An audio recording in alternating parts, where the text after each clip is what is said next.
Благодаря от името на Чикаго Рец, че ни уважихте. Повечето от вас знаят, че днес празнуваме 3 години от създаването на фен клуб Чикаго Рец.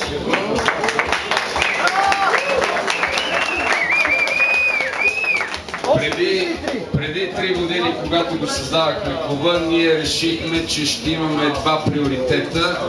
Първият е не просто да си гледаме мачове и да викаме само ЦСК, а решихме, че трябва да бъдем полезни с нещо на ЦСК и да през цялото време да се опитваме по някакъв начин да помогнем и на клуба, и на отбора, и на абсолютно всички, за да бъдем полезни. Мога да кажа, и в което съм сигурен, че в Чикаго няма друга такава организация като нашата, все още, която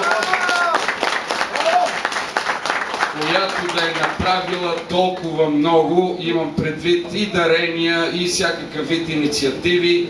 Имали сме граждански позиции. След като няма в Чикаго такава организация, със сигурност няма и никъде по света, където има българска общност извън България.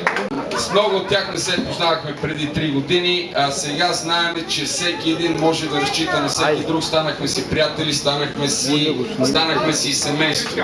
И както един много добър журналист беше казал, едва ли има нещо, което може да обедини българите в чужбина, така както любовта към футбола и любовта към любимия отбор. В нашия случай това е ЦСК. Другия приоритет, който така искахме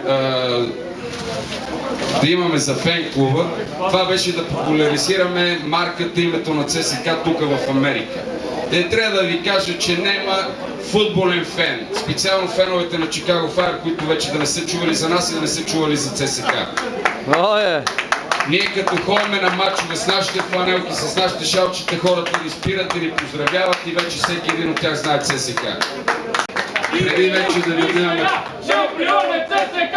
И преди, и сега! Шампион е ЦСК! Още само 5 минути и приключваме с официалната част. Сега знаете, че в нашия устав председател на фен клуба се избира за 2 години. Его станаха 3 години, още не търпите като председател. Затова аз мисля, че днес е момента за следващите 2 плюс 1 години да избереме председател. Абсолютно всеки един от хората в Чикаго Рец заслужава тая длъжност, но все пак човека трябва да е един.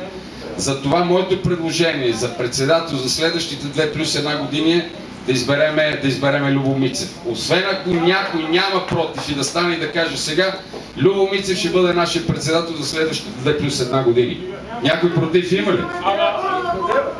Искаме си и Жоро да бъде председател. Значи, Любо е направил толкова много неща за фейн клуба. Няма смисъл да ги изброявам, и знамената са благодарение на него. И тук, и в България, когато да си ходи, вместо да си почива, той се занимава с нещата за фейн клуба.